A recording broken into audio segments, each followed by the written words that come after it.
All right, everyone. Let's talk about another potential loss. Cincinnati still has a chance. The Houdini metrics are at about, let's go with 1.3% right now as Houston leads 62-55 with 33 seconds to go. This is a game that has not been close from start to pretty much finish. Cincinnati did cut it down to 6. Got to give Wes Miller a lot of respect for the way that his team fights until the finish, Houdini. Unfortunately, wasn't a lot of fight from the start. Chuck and Houdini with you, Chatterbox Bearcats. We'll get into this show in just a little bit, but your overall thoughts from a 55-point outing with 33 seconds to go. They had, 18 at halftime? 17 at half, man. I thought this might be like a 60-point loss when the game started. So, you got to give them credit, like you said. You got to give the boys credit for battling. They're still technically, you're right, Houdini metrics. I mean, they got about a 0.05% chance to come out with this one. I think they're down, 30 seconds left? Well, the tune of the show would change a lot because we don't have the bagpipes on deck, but we have the piano ready to go. Houdini has a poem written out. I have my eulogy. Will John Cunningham pop into the program and give his thoughts right now on the Cincinnati Bearcats basketball and the state of where the program sits right now? That's yet to be seen. If they pull off a miracle, that would be quite the post-game show. It's a 7-point game with 27.4 seconds to go. Before we start, Houdini, I want your thoughts on the court storming fiasco, because it's all they're talking about right now on SportsCenter. They're showing the video of Shire. He's like, hey, get away from Kyle. Get away from him. I know what your thoughts are. You're pro-court storming. I'm a storm chaser. Your thoughts? On the court all day, every day. I mean, hell, we did it against TCU. Filipowski, he tried to trip the student, okay? That's a fact. That is a fact. Granted, there's probably going to be some scenario where they storm the court and, some guy tears his ACL. So I'm assuming they're going to put some rule in place that the opposing team gets the hell off the floor and then you storm. But, yeah, dude, people talk about outlawing court storming. What kind of stick is in your ass, brother? What are you going to do? These college kids can't storm the court after a big win? Come on. Seth Davis, man. Seth Davis popped on there and he said, you notice how NBA fans don't storm the court after wins? And I'm like, Seth, it's apples to pineapples. I mean, come on now. We don't want college to be professional basketball. If it was professional basketball and it was sit in the crowd, no bands allowed, music in between every possession or while the teams were playing offense, that sort of thing, sleepy, it would suck. Like the product of college basketball isn't why we love it. It's the court storming. It's the theatrics that's involved. It's the opportunities for upsets every single day. And I get it. You could still upset a team and not storm the court, but it's just part of the game. They've been doing it since ancient Rome. They've been doing it since the gladiators. They've been storming the court. Seth Davis is going to say, no, we can't do it anymore. And on the E60 today, they were pulling up scenarios from the 1970s of one dude in the 70s got paralyzed, and they went back and featured it today. And I'm like, well, that seems a little selective. You're going to go back 50 years in the archives to find an incident? So I'm pro-court storm. Could they make it a little bit safer? Sure. Here's how you make it a little bit safer. When it's a 7-point game with 15 seconds left, just walk off the floor. They're dribbling it out anyways. In today's day and age, there's no Steve Logans that's firing up a 3 at the buzzer up 21 points. Pretty sure he did that a couple times. Players aren't doing it nowadays. So just walk off the court with 15 seconds left, walk into your locker room, and let the fans have fun. Let the fans have fun. Get that stick out of your ass, folks. Yeah, Seth Davis. We don't need college basketball to turn into Indiana Pacers against the Charlotte Hornets. Okay, I was hoping for an opposing. I've never seen that yet. If you see just the 60 fans at the Houston arena just rush the court after a W today, that's what I want. That's the next level. That's what we should be doing today. But my favorite was back in baseball, man, or back in the old days. I don't think football, but baseball when. Hank Aaron hits his record-setting home run, and you just see a few fans storm the field congratulating. I'm like, hey, congratulations. Can you imagine that happening in 2024? I mean, that fan would be toast by the time he even got past the dugout. And back in the day, they're running with him. I don't understand how that was a thing. No one knows. But, Chuck, we are down 6 with 15 seconds left. ESPN's given us a 0.6% chance of a W. You get a steal, hit a 3. We're not getting a steal. We're not hitting the 3. We're not winning this game, Houdini. At the end of the day, if you give yourself hope, if you give yourself hope for this, you're just hurting yourself because they're not winning this game. They're going to cover, though. So for those of you that took the Bearcats with the 12.5, did you sprinkle on the money line? Are you a fool? No, I couldn't do it. I couldn't bring myself. This is like the first game I didn't bet at all. And it turns out I should have taken the points, man. I could, but every time I bet the points, I'm like, for what? Like, that's a loser fan move. You got to take money line or nothing. And I couldn't bring myself to do it. All right, 13 seconds left. Let's get this over with. Houston at the free throw line. It's double bonus. Emmanuel Sharp, 85% on the season. Spin, dribble, spin, and he puts it up and swishes it. 7-point game, that'll do it. 13 seconds to go. Let's just bury him right now, Houdini. Forget it. We're not running an intro or anything. We'll get to the score in just a minute. Welcome into Chatterbox Bearcats, everyone. Let's start this thing.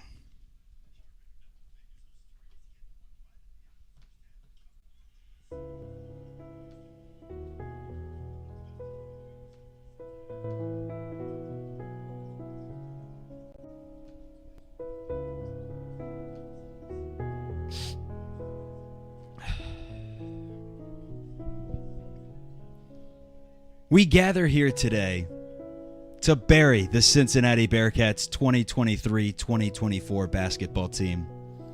We were promised a movement, awesome videos on social media, cool shoes, and amazing uniforms. The only movement we had was continuing to trend towards irrelevancy.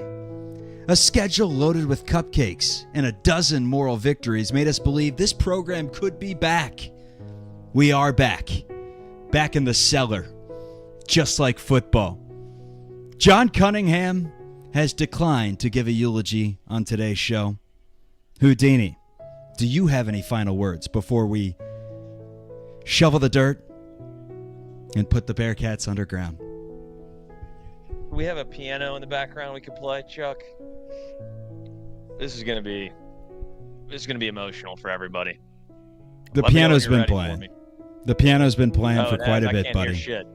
No, that's too bad. I can't hear shit in my AirPods. It is what it is. Okay, well, everybody, it hurts me to say this and brings a tear to my eye, but I've seen too many turnovers in throwing lobs to the sky. We had our moments, but sadly now it's over. And yes, I may have a drinking problem because you can't watch these games sober. We went to the Big 12 and we failed the big test. But I pray we can be reborn again next year under our head coach, Wes. Amen. Thank you. Thanks for coming out today. Beautifully said. Hop into the chat room, everyone, and give your thoughts. The Bearcats lose 67-59. They do cover in the game against the number one team in the country. Showed some fight late. I'll tell you what. The last 4 or 5 possessions of the game makes me wonder why the Bearcats haven't been pressing all year. You know, they got length, they got speed, they got size. They forced Houston into a couple turnovers and easy fast break points for Dan Skillings. Where's that been all season?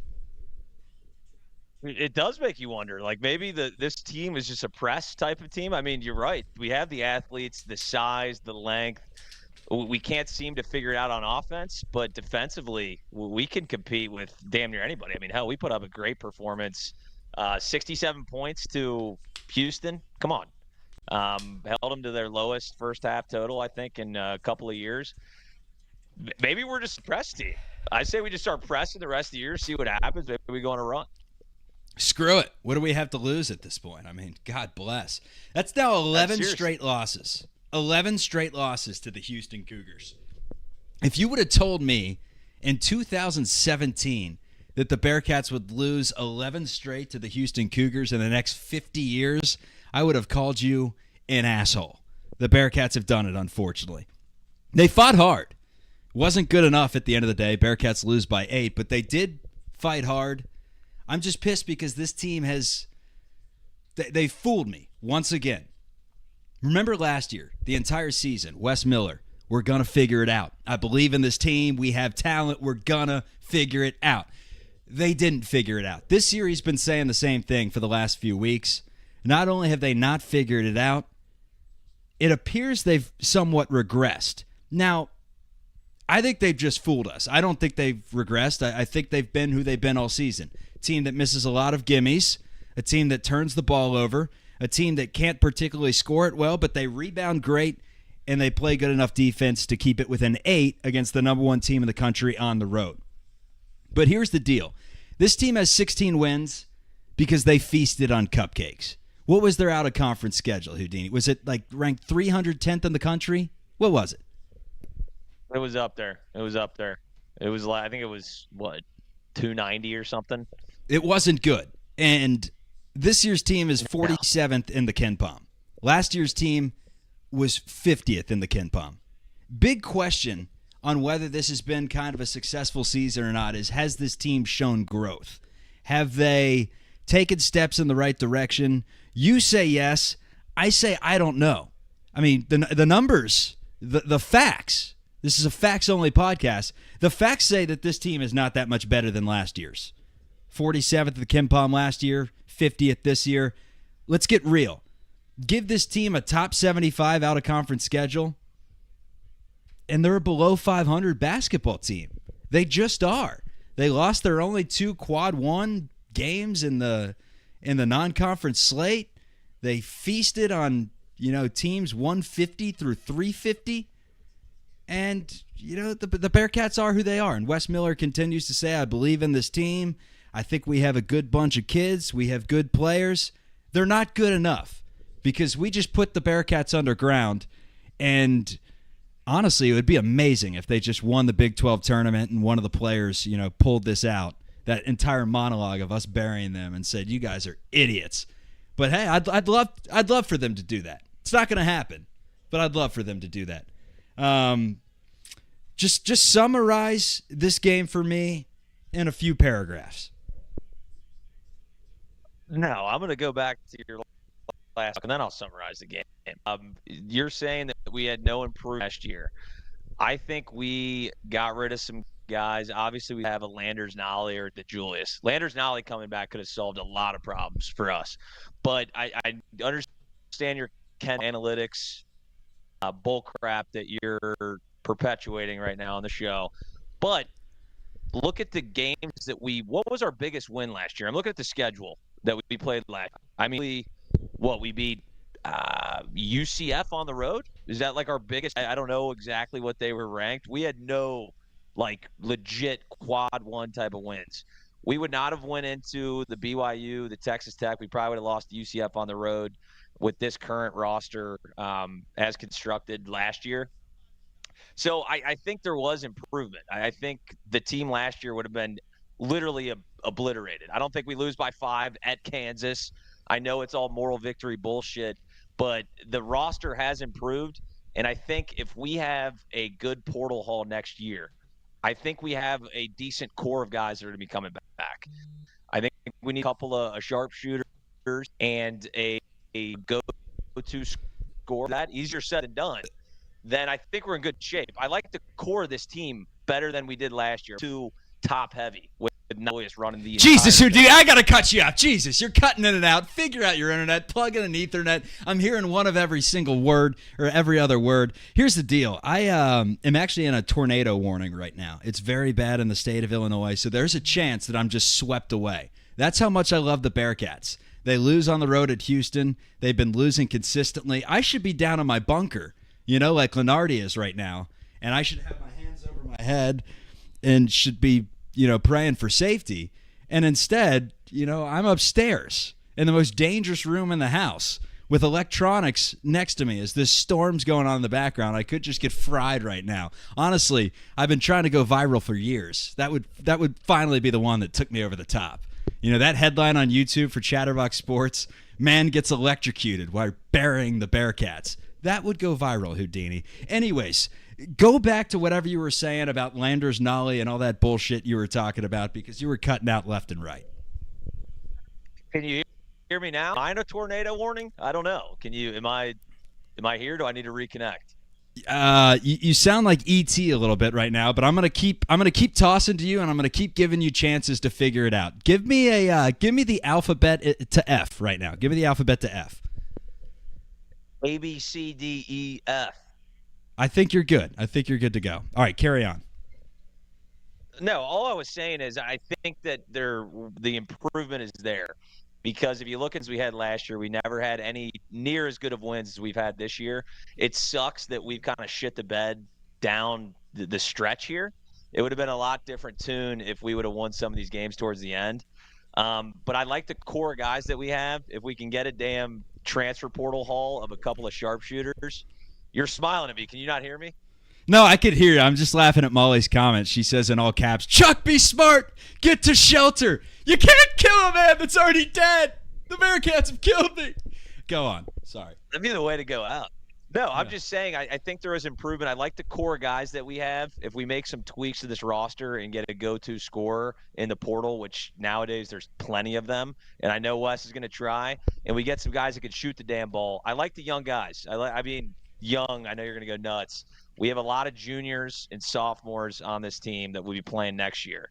Hope they don't transfer. And Jizzle had his flashes tonight as well, which was good to see. It was one of the positives minus just everybody else fighting out there. Yeah, I mean, the biggest good news right now is in regards to you saying that Cincinnati is better than they were last year. Put this team in the American Athletic right now. And is this an NCAA tournament team? We'll never know. Unfortunately, there's no way to figure that out. I would say probably. I mean, hell, South Florida's like 13-1. Go right now for your entertainment. Google South Florida schedule, and this isn't just for you, Houdini. This is for everyone listening and watching the show. Google South Florida schedule. Look at their non-conference, and then look at their conference. They're 13-1 in the American, last I checked. And literally in the non-conference, they lost every single game to just garbage teams. It's like Towson, loss. Arkansas Pine Bluff, loss. Tarleton State, loss. And they're about to go to the NCAA tournament as like a 9 seed. I don't understand it. So, yeah, in that regard, I do think Cincinnati has improved a lot from last year. I think that some of the issues that bogged them last season, that Houston continuously exposed, like the fact that the team was not tough at all, they could not rebound, and just got bullied down low, they fixed that for the most part. I mean, the rebounding battle today, Cincinnati had 42. Houston had 30. Cincinnati just manhandled Houston on the road. They out-rebounded the Cougars by 12. That was the biggest thing in the offseason that I said Wes needed to fix. I said, Wes, this program's just, it's built on toughness. It's built on defense. We can't have these games where we're giving up 87 points to Tulsa. I've seen enough. And he fixed that in the offseason. So the doom and gloom that I've been sharing on this show, it's because I'm emotional. I yell because I care. I'll say it once again. But in the grand scheme of things, I guess you're right. We are on a positive trajectory. It just doesn't look that way because in the Big 12 Conference, they're probably going to finish near the very bottom of the league with 17 wins or 18 wins tops. They will. It's not great. I wish we would have finished stronger for sure. It really, the thing that I point at is those home losses. Like, you can't have them, especially in the Big 12. Our guy Sean Connors, like, offense this year, points per game down, field goal percentage down, 3-point field goal percentage down. Hey, newsflash, Sean, they were in the American. We're playing 10 or NCAA teams every week. Okay, it's a little different than playing East Carolina. Okay. But yeah, at the end of the day, you gotta get W's, right? You can't go 5-12 or 5-13 if it comes out that way in the Big 12 and expect to be happy about it. I mean, you can't have it. Hopefully we can get these last two and end on a positive note, but we got to get better, man. We got to get better. Wes has got to get better. We got to get players that know how to take care of the damn basketball. It's insane. Every game they just toss it around like it's nothing. It's wild to me. It's like a freaking game of hot potato out there. Hot potato. It really is. You said 2 games left. There's 3 to go. I know you're counting down the days until the season is over, but unfortunately there are 3 games to go. And A season filled with so much promise has got us back to that point. But I do thank God every single night that we don't have to play the East Carolinas and the Tulsas and the Temples every single week. Like, I'd rather lose by 8 on the road to Houston, even though we were playing Houston last year. But I'd rather lose by 8 on the road to Iowa State or Kansas State or Kansas than, beat East Carolina and be a mid-team any day of the week. Let's run through the box score for the Cincinnati Bearcats. Once again, another bad shooting night. 21 of 53, that's 39%. They shot it 5 of 19 from deep, that's 26%. I mentioned they out-rebounded the Cougars by 12. That's fantastic.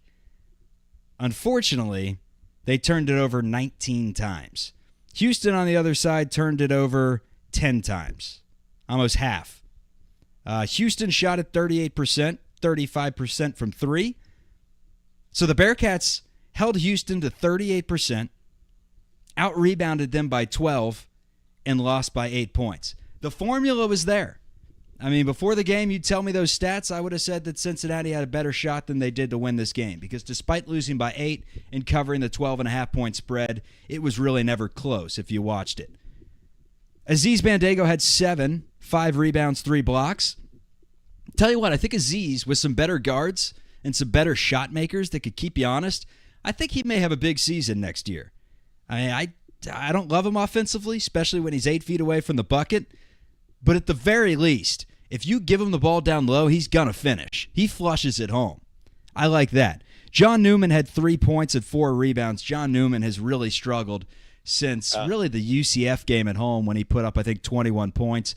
John Newman is who we thought he was. That's a really good defensive player, great leader. We love John Newman. We thank him for everything he's brought to this university. But offensively, he's not a big-time threat. Simas Lukosius had 11 in the game, knocked down 3 3-pointers. Day Thomas had 6. Dan Skillings had 8. Victor Locken had his best game in a long time, 11 points, 9 rebounds. We said, it's time for Victor to go. He may have just earned his scholarship back. Jameel Reynolds had 6 points and 7 rebounds. I thought he looked good at times. Jizzle James had a great second half with 7 points, 4 turnovers in the game. The announcers consistently were saying, they got to put Jizzle James back in. And then Josh Reed had no points and took one of the most atrocious 3-pointers I've ever seen in my life. It was a brick by about 19 feet, and it really reminded me of Jermaine Sanders back in the day. Jermaine Sanders was a useful player because he had good players like Sean Kilpatrick, Gary Clark, Troy Copain, Jacob Evans around him. Unfortunately, as of right now, there's not that offensive threat to really help out Josh Reed, and he gets exposed on offense quite a bit. But that gives the Bearcats 59 points in the game. They lose 67-59. Who stood out to you in this game? I mean, I was paying attention to Victor Locken. He finally got a little run. I'm just rooting for the kid, honestly, because he's had just abysmal. I mean, what was it? They said 6 points his last 7 games, something like that. And he played. He was back to his normal. He actually finishes, which we need desperately. He finishes typically those 4-footers, those 5-footers right around the rim that no one else on this team can make. He just struggled again, like, traditionally defensively. Some of those and ones he was giving up, tough, but good to see on the board, 5 of 6, 11 and 9, not too shabby. And the other one you mentioned, Newman being a no-show, kind of coming back to earth, has really hurt this team. When he was playing, kind of out of his mind, really, putting up, 13, 15 points for a stretch. We were a really tough basketball team, and he's been a no-show. And I think that kills us because we need a guy like him to knock down some threes and some shots, and it has not been there at all. No, it has not whatsoever.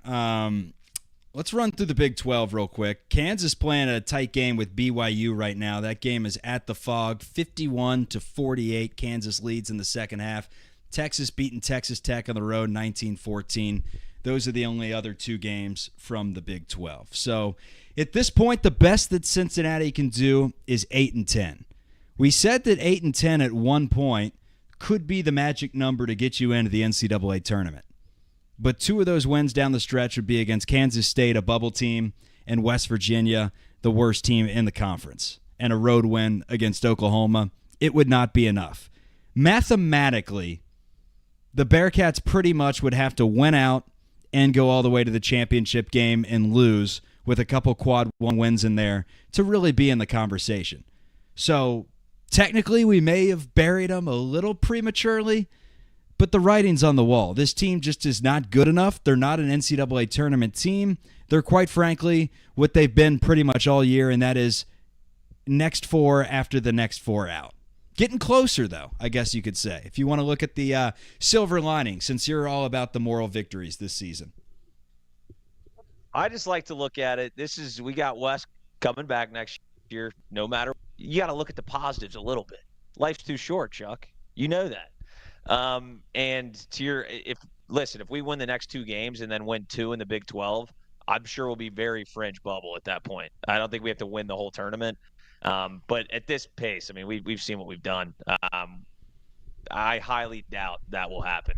I don't think we'll be, watching Selection Sunday, hoping for that 11 seed. I think it's going to be, like I said, NIT with Josh Lenardi, that we'll be checking in on to see where we're going to be falling in that bracket. You think we host a game in the NIT? That's what I wonder with the Cats right now, because the net ranking's at 47. It's not getting any worse with a 8-point loss against Houston. They're probably staying in between that 45 to 50 range. It's not good enough to get you into the NCAA tournament, but the question's going to be when the season ends, especially if they can rally and win two of their final three, go 7-11 in the Big 12. How much is the Big 12 conference going to be valued when it comes to not only, the NCAA selection committee, but also in terms of like the NIT? 7-11. Are we going to be a 1? Are we going to be a 5 and not host a home game? Like, how's that going to go? Do we even care? I've heard a lot of Bearcats fans say you don't accept that tournament, Wes. Wes is accepting the tournament, though. He's accepting that bid. Last year, he went to the podium. Yeah. He was fired up about it. He's like, you kidding me? Free basketball? A chance for all these guys to play together and us to figure it out going into next year? And the fans are like, oh, Wes, no. Just decline it. We're too proud of a program for this. But, hell, at this point, I mean, whatever, man. Whatever. Yeah, I don't give a shit about the NIT. If you're Wes Miller, though, I mean, we see Wes in the post, press conferences. He's like, what, more basketball? You think I'm going to turn down more basketball? Good luck, brother. I'll be there. We'll be there practicing at 7 a.m. getting prepped for Utah State or whatever. So he's going to play in the NIT. And, yeah, I would think if they might get 9 teams in the Big 12 in the big dance. So if you're 10th in the Big 12, there's a damn good chance you'll probably be the 1 seed going into the NIT. But, we as a school, university, we do not care about the NIT. I want to make that one clear. Maybe we'll face off with Xavier in the championship, the NIT. See, that would be fun. Super Bowl for us. Yeah, that would be a fun little storyline if somehow in the Garden. I may go. If they made it to the Garden and played the Musketeers, hell, screw it. I may take a trip up to the Big Apple and watch that game. But that's about the only positive that can come from the NIT, despite, unless they win it. If they won the whole thing, I mean, that would be a lot of fun. Ask Xavier fans how they felt about hanging a banner a few years ago when they beat the Hokies in the championship. Was it the Hokies they beat? I just remember when they fired Travis Steele after they won their first NIT game. They were just pissed. They're like, this is bullshit. They beat Cleveland State in the first round of NIT and they fired their coach. What a move.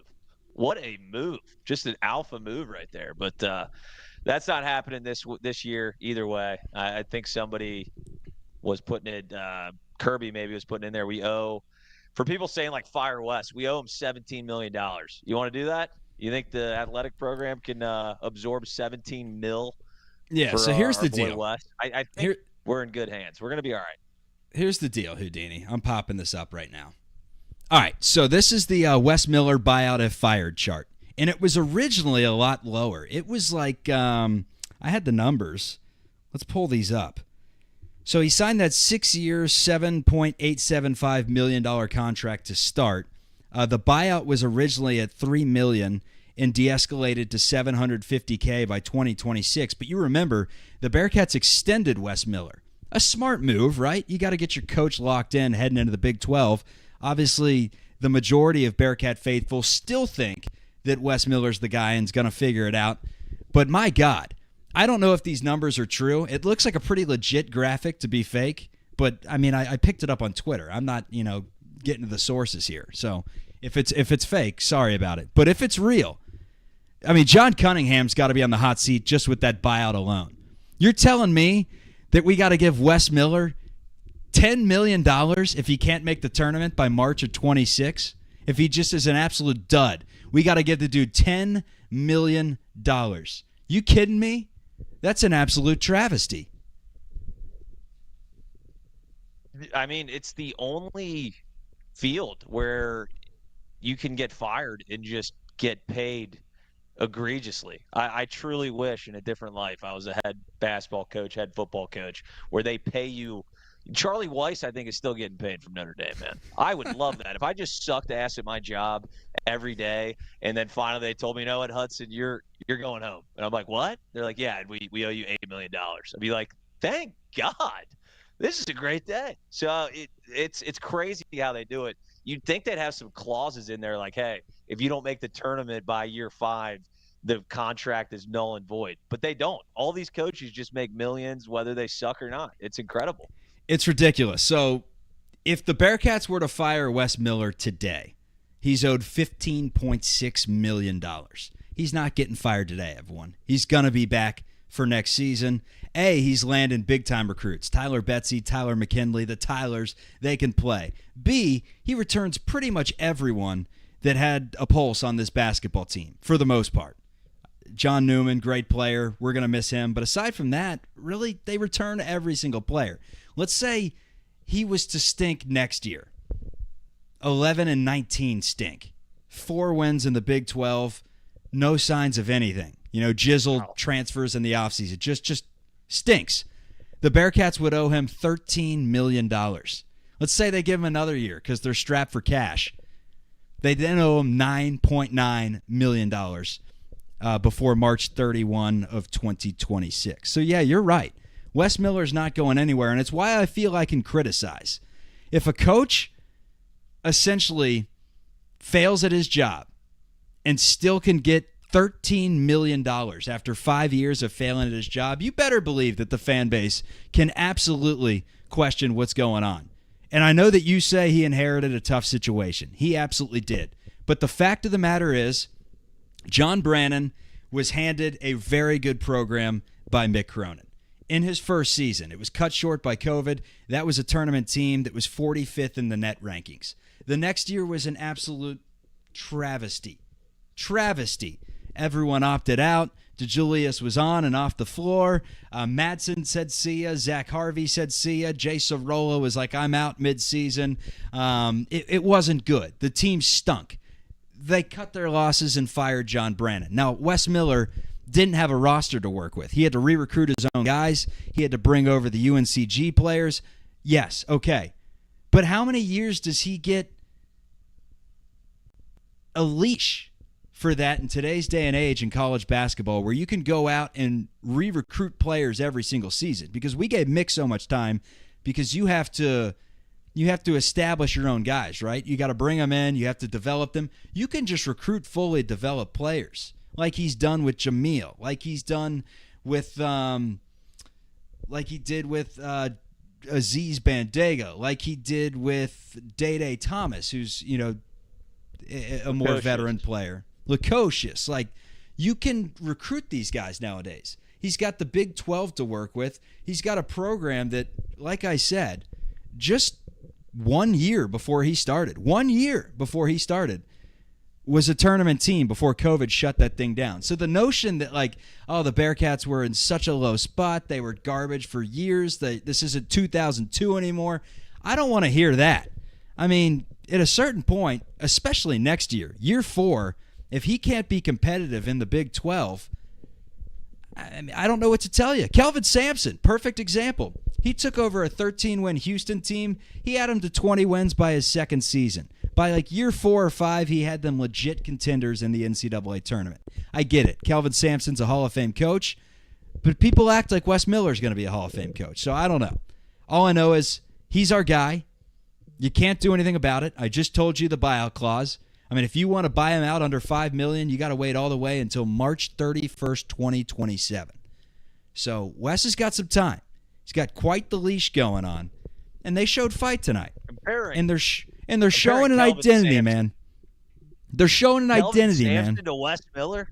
What is what? What the hell? What? Like if Rick Pitino makes the tournament next, like this year, you're like, see, Rick Pitino. Well, we had a chance to get Rick Pitino, brother. We had a chance to get Rick Pitino, and you know who we got? We got John Brannon. Rick Pitino would have gladly came to sit, and you're not going to, obviously, Probably. He's at St. John's. He already said that he's at Iona for life, and he's not at Iona anymore. But I don't think he's leaving St. John's, even if you did want to get into those sweepstakes down the road. They had their chance to get Rick Pitino. He was sitting right there. And you know what they did? They said, no, let's bring over John Brannon. And that's why they're in the situation that they are now. Was Wes Miller a bad hire? A lot to be said. But for you to sit here and say, like, oh, Kelvin Sampson, Wes Miller, it's a better basketball program than Houston was. And I get it. They lucked into Kelvin Sampson because he was a cheater, much like Auburn, not a good basketball program. Yeah. Lucked into Bruce Pearl. Those coaches aren't there every single day. You know, what are we going to go out and get Chris Beard from Ole Miss? No, it's not going to happen. So the grass is not always greener on the other side. But, I mean, the grass doesn't get much browner than this. They've sucked now for 4 years. Right, and you got to put into the equation moving to the Big 12 in the middle of what essentially last year was his real first season, and then he gets shoved in to the Big 12, and they're playing 9 to 10 teams that are in the tournament in their own conference. It's a little bit different than if he was still in the American. I think we'd be looking a lot like a South Florida where we have 20-plus wins, but we've beaten literally no one good. But you're right. You have to win games. A lot of this falls on Wes. We're not 5-10 bad in the Big 12. I can tell you that, and that's a lot on Wes. And next year, if we don't compete and make the tournament, that's where the issue is going to be. Okay. I apparently just got fired from the show by AJ Worse, so you can finish the show by yourself for the Rick Pitino comment. Rick Pitino at UC. I'm not saying now. I'm saying back before the John Brannon hire. It would have made a ton of sense. Knew the Bearcats better than anyone. You imagine him in the white suit at Fifth Third Arena? I would have gotten behind it. But would you have gotten behind that? Hypothetically, we go in a time machine. You're the AD. Would you have given Rick a look, or am I an idiot for saying that? No, if Rick Pitino's available, you take a look at him. And he was like hanging around the program. Well, AJ says I'm an idiot. Well, yeah, you are. That's fair. Yeah, AJ. We all agree. Yeah, right. We all agree. But no, yeah, when a big coach like that's on the radar, I mean, we saw St. John's take a chance, Iona take a chance, Houston took a chance on Kelvin Sampson, worked out. As long as they haven't done anything, disgusting. He was the stripper thing with the Louisville recruits? Like, I mean, what? Am I going to cry about it? No. But we got Wes Miller, okay? And next year is the year, folks, that I'll really bring the hammer down on our guy Wes, because he has underperformed this year. Yeah, AJ's still saying fire Chuck. I guess I'm going to fire myself in the show today. Any final thoughts? Bearcats fall to 16-12 on the season, 5-10 in the Big 12 Conference. Next up is Kansas State. After Kansas State, it's the Oklahoma Sooners on the road, then the West Virginia Mountaineers. 18-13. Sounds like best case scenario. 17-14, probably the most realistic scenario. I'm not expecting them to beat Kansas State. They haven't won any home games. But hey, take down Kansas State and maybe the train's back on the tracks. But as of right now, there's not a lot of positivity, aside for the fact that I think Jizzle James still looks great. Good recruits are coming in. There's reason to have faith surrounding Wes Miller, right? Because you go down to Louisville, KFC Yum Center, best arena in the nation. I mean, that place is incredible. And you can hear a pin drop in that place. And fans yelling at the referees to, get their balloon because they're clowns. And that's what's going on at Louisville. They're a train wreck. I don't want to call Cincinnati a train wreck. Like you said, we've taken some positive steps. I guess I just give this program a little more credit than some people do. Entering the Big 12, I get it. It's a change. But, I mean, this is a team that may finish in last place. It's as simple as that. You say they're not going to finish in last, Chuck. They may. They very well may have a game against West Virginia who decides the last place team in the Big 12 Conference. And if that to you is something to hang your hat on, then John Cunningham, extend him. Extend him. We're going to finish 11th, right behind Texas. Mark my words. We will finish 11th in the Big 12, and that's sad to even say because that's and for people that are confused because Big 12, they screwed all the damn conferences. There's 14 teams in the damn conference, so 11th, not good, but that's where I think we'll finish right behind Texas. All right, Chatterbox Bearcats with Chuck and Houdini. Shout out AJ Worse one more time. Chuck's a clown, everyone. Bearcats clowned to the Houston Cougars today. Final score, they lose by 8. Saturday, 7 p.m. ESPN Plus. Another one on the Plus. That's at Fifth Third Arena. Bearcats fall 67-59. See ya, Houdini.